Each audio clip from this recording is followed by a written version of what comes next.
안녕하십니까, 노선호입니다. 12월 15일 수요일 저녁입니다. 오늘 코스피, 코스닥 양 시장 모두 소폭 상승으로 마감을 했습니다. 오늘 새벽 마감된 미국 시장의 하락, 특히나 성장주들 위주의 하락에도 불구하고 오늘 시장 선방을 했다, 이렇게 평가를 해볼 수 있겠고요. 미국 시장부터 살펴보고 오도록 하겠습니다. 나스닥 지수가 가장 많이 하락을 했습니다. 1.14% 하락을 했고, S&P 500 지수 0.75%, 그리고 다우존스는 0.3% 이렇게 하락을 했습니다. 미국의 생산자 물가 지수 상승에 따른 긴축 리스크, 또 그에 따른 성장주들의 고평가 부담에 따라서 하락을 했고요. 오미크론 확산에 따른 우려감도 증시에 부담으로 작용을 하고 있습니다.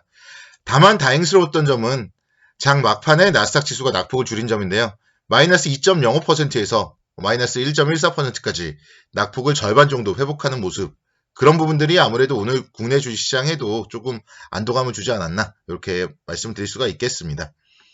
금융주를 제외한 대부분의 섹터가 하락을 많이 했고요. 특히 이제 마이크로소프트 그리고 어도비 이런 소프트웨어 기업들이 급락하는 모습을 보였습니다. 그리고 도요타가 전기차 사업에 40조를 투자한다는 계획이 나오면서 미국의 자동차 업종에 좀 부담으로 작용을 하는 그런 모습을 보였습니다. 국내 주식시장은 오늘 지속적으로 장중 등락을 좀 거듭했던 하루였는데요. 아침에 하락을 했다가 또 이내 회복을 하는 모습을 보이다가 또다시 하락을 했고요. 그리고 나서 또 오후장 들어서 또 회복을 하는 그런 모습을 보였습니다. 지그재그 패턴으로 하락과 상승을 좀 반복하는 모습. 오늘 그리고 이제 내일 새벽 FOMC 회의 결과 발표를 앞두고 있기 때문에 그에 따른 관망 심리가 시장을 지배했다, 이렇게 한마디로 분석을 해볼 수가 있겠습니다. FOMC 회의가 한국 시간으로 이제 16일 새벽에 있고요. FOMC 회의 결과에 따라서 시장의 정말 향방은 내일부터 아마 한 방향으로 좀 움직이지 않을까. 내일 시장이 좋다면은 좀 긍정적으로, 또 내일 시장이 만약에 안 좋다면은 남은 12월이 좀 우울하지 않을까, 그렇게 좀 보입니다. 그래서 내일 좋은 시장이 되기를 좀 바라고 있고요. 그런 의미에서는 사실 오늘 같은 날이 또 베팅하기는 또 좋은 날이었던 것 같아요. 시장에 대해서 내일 올라갈 때 사는 것보다는 어제와 오늘 조정을 받지만 계속 양봉을 보이는 모습은 시장이 그래도 위로 가고 싶다, 이런 신호를 보여주는 거잖아요. 그래서 어떻게 보면 좀 오늘 오후장 회복을 하는 모습 속에서는 한 차례 정도 베팅을 할 수 있는 기회가 아니었나, 그렇게 생각이 듭니다. 어차피 지금 어제도 말씀드렸지만 FOMC 회의, 테이퍼링 이런 부분들에 대해서는 우려감이 지금 며칠 전부터 계속 나오고 있습니다. 자산 매입 축소 속도가 높아질 것이고, 또 금리 인상도 내년 6월 정도에 처음으로 단행할 걸로 예상이 되고 있지만 또 5월에 금리 인상을 할 수도 있다, 그런 얘기들이 지금 계속 나오고 있기 때문에 이런 부분들, 악재들이 선반영이 지금 계속 되고 있다, 이렇게 본다면은 오히려 미국 시장이 이 FOMC 회의에 따라서 흔들리더라도 결국은 하루 이틀 조정을 받으면은 바닥이 될 수도 있다, 그런 생각도 해봅니다. 시장은 어제에 이어서 또 그제에 이어서 이번 주 들어서 계속 비슷한 흐름이에요. 종목별 장세가 펼쳐지고 있는 모습이 상당히 좀 고무적입니다. 오늘 시장 보시면요, LG 이노텍이 무려 9%대 강세를 보이면서 33만 1,500원대까지 움직임을 보였습니다. 신고가 기록을 했는데요. 자율주행차 관련하여서 최대 수혜주다 LG 이노텍이, 그런 분석이 있습니다. 자율주행차의 핵심 부품을 이미 글로벌 자동차 업체 15개사에 납품을 하고 있다, 이런 부분들이 긍정적이다, 이렇게 말씀드릴 수가 있겠는데, 근데 이제 이 종목은 좀 더 이상 추격 매수는 하시면 안 될 것 같아요. 그래서 증권사들의 목표 주가나 이런 부분들 감안을 해보더라도 이제는 조금 수익을 챙겨야 될 때가 아닌가, 그렇게 생각이 듭니다. 증권사 컨센서스가 35만원이에요. 증권사 컨센서스가 35만원이기 때문에 33만원대에서는 더 먹을 거는 없다, 그렇게 생각이 되고, 결국은 여러분들이 올해 1월달에도 봐왔겠지만 증권사들이 주가가 상승을 하면 계속 목표가를 상향하지만 주가가 거기에 계속 따라 올라가는 게 아니라 기본적으로 세팅되었던 목표 주가 수준에서는 결국은 또 고점을 형성하는 경우가 많아요.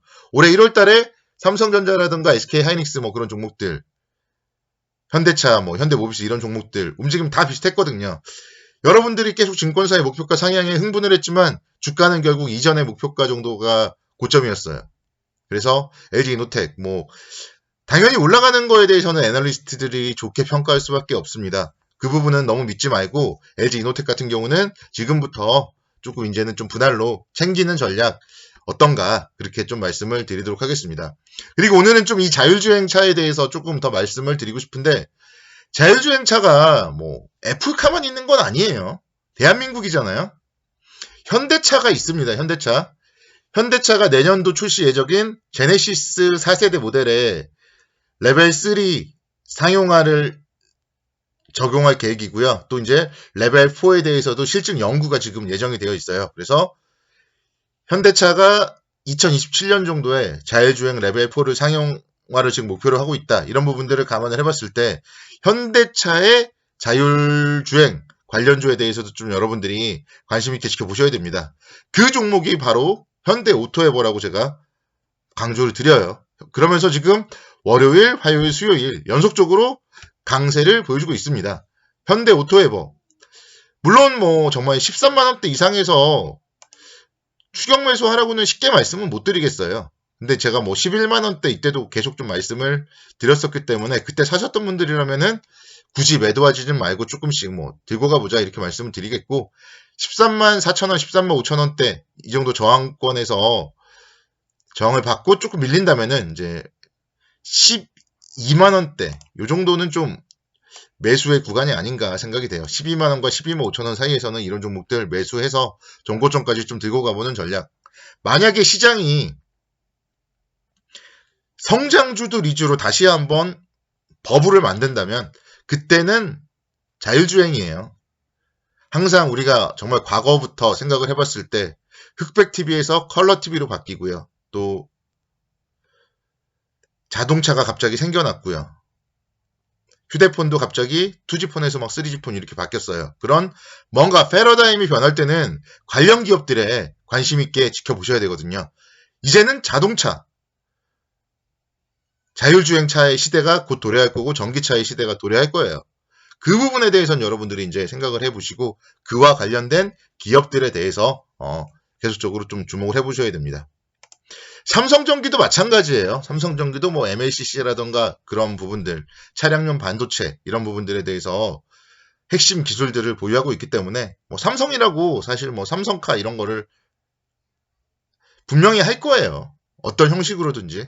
그래서 그와 관련된 기업들, 삼성전기 같은 경우에도 지금 뭐 상당히 안정적으로 움직이잖아요. 이런 부분들을 우리는 긍정적으로 생각을 해보시고 정말 미래의 화두는 전기차, 자율주행차다. 이거를 다시 한번 좀 여러분들이 생각을 하셨으면 좋겠다. 이렇게 말씀을 드리겠습니다. 자, 아모레퍼식도 제가 어제도 말씀을 드렸는데요. 오늘 4%대 강세를 보였습니다. 그래서 결국 좋은 종목들은요. 바닥을 친 종목들은 어느 정도 좀 목표 주가까지는 올라가게 되어 있습니다. 아모레퍼시픽 여러분들 잘 아는 설화수 상당히 고가 라인이에요. 중국 법인에서 내년도에 아마도 좀 호실적이 기대가 된다. 그렇게 얘기들이 나오고 있고 설화수 이런 부분들에 대해서 좀 긍정적으로 평가를 해본다면은 충분히 다시 한번 20만원대 또 좀 중장기적으로 온다면은 한 25만원 정도까지 상승 여력이 있다. 그렇게 말씀을 드릴 수 있겠습니다. 지금은 그래서 사실 아까 말씀드렸던 LG이노텍처럼 엄청 급등하는 그런 종목이 아니라 아모레퍼시픽 같은 못난이 종목이지만 앞으로 좋아질 종목들에 대해서 여러분들이 좀 관심 있게 좀 지켜보셔야 되고 지금 이제 정부에서 또 거리두기를 강화하겠다 뭐 그런 얘기들이 나오잖아요. 그럴 때 위드 코로나 관련주들 다시 또 못난이가 되잖아요. 백화점 관련주들이라던가 면세점 관련주들이라던가 못난이가 될 때 잡으면은 또 위드 코로나를 또 한단 말이에요. 어차피 정해진 거잖아요. 언제까지나 또 막을 수만은 없기 때문에 위드 코로나를 또 할 때는 또 위드 코로나 관련주들이 또 움직입니다. 그때를 잘 생각해 보신다면 못난이 관련주들을 저점에서 잡자. 이거를 좀 저는 여러분들께 말씀을 드리고 싶습니다. 그래서 내일도 여러분들 성공 투자를 기원하도록 하겠습니다. 감사합니다.